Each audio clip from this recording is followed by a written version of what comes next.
Assalamualaikum warahmatullahi wabarakatuh. Bertemu kembali dalam pembahasan hukum bacaan tajwid. Kali ini hukum bacaan tajwid yang akan saya sampaikan adalah tentang mad iwad. Kita bahas satu persatu menurut bahasa dan menurut istilah. Menurut bahasa, mad iwad, mad artinya panjang, sedangkan iwad artinya adalah pengganti.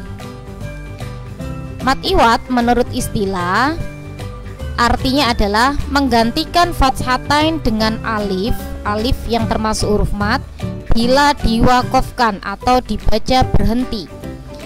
Berarti perlu diketahui bahwasanya ciri-ciri kita untuk mengetahui mad iwad itu adalah kalimat yang ada fathatainnya dan di akhir ayat. Berarti kalau di akhir ayat dibaca wakof atau berhenti. Tetapi apabila walaupun di akhir ayat kalau tidak diwakofkan atau tidak dibaca berhenti, maka bukan termasuk mad iwad. Karena mad iwad ini syaratnya harus diwakofkan atau dibaca berhenti. Berarti ciri-cirinya memang berada di akhir ayat dan terdapat fathatain. Bagaimana proses terjadinya mad iwad? Proses terjadinya mad iwad itu apabila ada huruf yang berharokat fathatain dan diwakofkan. Ya, seperti yang sudah saya jelaskan tadi. Jadi kalau ingin mengetahui kalimat yang ada hukum bacaan mad iwadnya, maka harus ada huruf yang berharokat fathatain dan diwakofkan. Berarti namanya diwakofkan berarti harus ada di akhir ayat.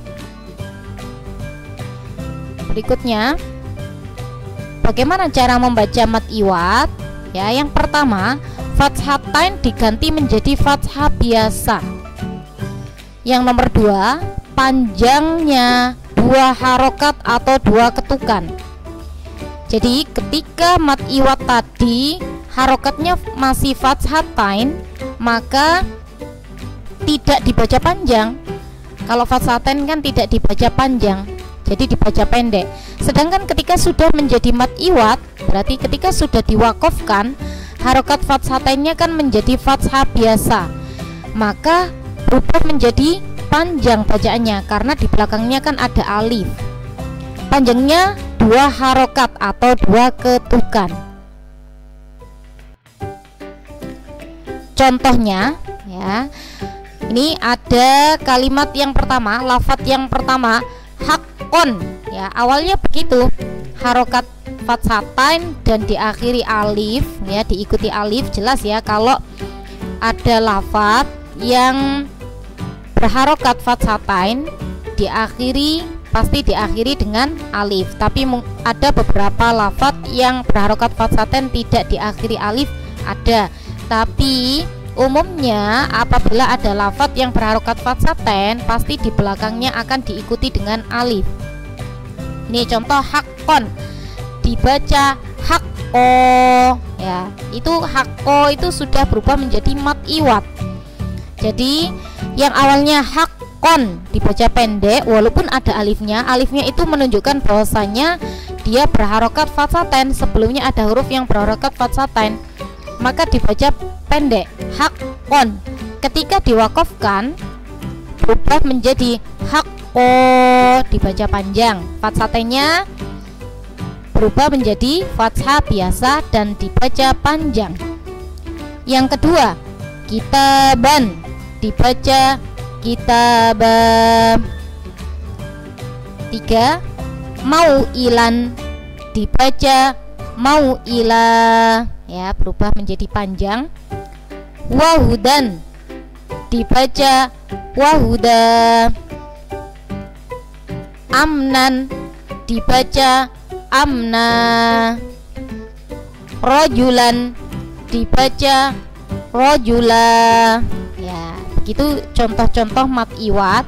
Jadi yang awalnya harokatnya fathatain, ketika diwakofkan maka fathatainnya berubah menjadi fathah biasa dan dibaca panjang.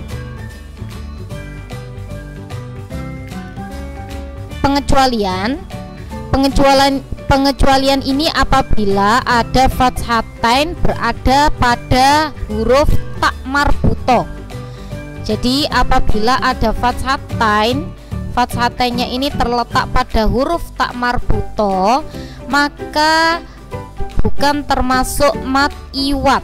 Ya, contohnya ini sholatan. Ya, perlu diketahui bahwasanya setelah fathatain pada huruf tak marbuto ini kan tidak diikuti alif, maka memang membacanya bukan seperti ini. Sholatan dibaca sholata, bukan seperti itu, tetapi sholatan dibaca sholah. Ya, jadi tak marbutonya yang harokatnya fathatain itu tidak dibaca fathah tetapi dibaca sukun. Maka untuk contoh ini bukan termasuk mat iwat. Jadi pengecualian untuk fathatain yang terletak pada huruf tak marbuto bukan termasuk mat iwat. Kesimpulan, mat iwat yang dibaca wasol itu berarti bacanya terus atau tidak berhenti, maka dibacanya tidak panjang. Contohnya misalnya lafadz kitaban, ya, ketika wasol lanjut dengan lafadz setelahnya maka bacanya tetap kitaban. Misalnya kitabam muajjala, kitabam, jadi bukan kitabah tapi kitaban muajjala. Jadi harokat fathatainnya tetap dihidupkan dan tidak panjang. Kemudian apabila wakof itu berarti bacanya berhenti, maka dibaca mat atau panjang. Contohnya tadi mau ilan, kalau diwakofkan berarti mau ila, panjang. Tugas mandiri, ya, untuk memahami apa yang saya sampaikan, untuk benar-benar memahami apa yang saya sampaikan, ada tugas yang bisa dikerjakan, yaitu mencari hukum bacaan tajwid mat iwat dari juz amma sebanyak 10, ditulis dalam bentuk tabel. Ya, bentuk tabelnya seperti ini. Jadi ditulis dulu judulnya contoh bacaan mat iwat. Tabelnya seperti ini. Nomor 1 sampai 10, lafadznya perlu diketahui bahwasanya kalau mencari contoh itu tidak boleh dipenggal ayatnya. Jadi misalnya menemukan surat Al-Bayyinah ayat 5, berarti Al-Bayyinah ayat 5 ditulis semuanya tanpa dipenggal.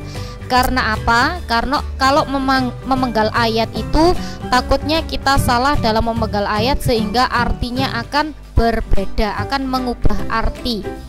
Jadi menyebabkan nanti kita dapat dosa. Makanya kalau menulis ayat Al-Quran sekiranya kita tidak tahu artinya, supaya menulisnya itu lengkap satu ayat, ya, terutama dalam mencari contoh seperti ini, menulisnya lengkap satu ayat, jangan dipenggal-penggal. Kemudian untuk sebabnya ini sama, ya, yaitu sebabnya karena ada fathatain di akhir ayat dan diwakofkan. Saya ulangi, sebabnya sama, berarti karena ini contoh mat iwat semuanya, berarti sebabnya adalah karena ada fathatain di akhir ayat dan diwakofkan. Kemudian tabel berikutnya surat atau ayat, tadi mencari contohnya dalam surat apa, ayat keberapa perlu ditulis, ya. Sekian penjelasan dari saya, semoga bermanfaat. Saya akhiri, wassalamualaikum warahmatullahi wabarakatuh.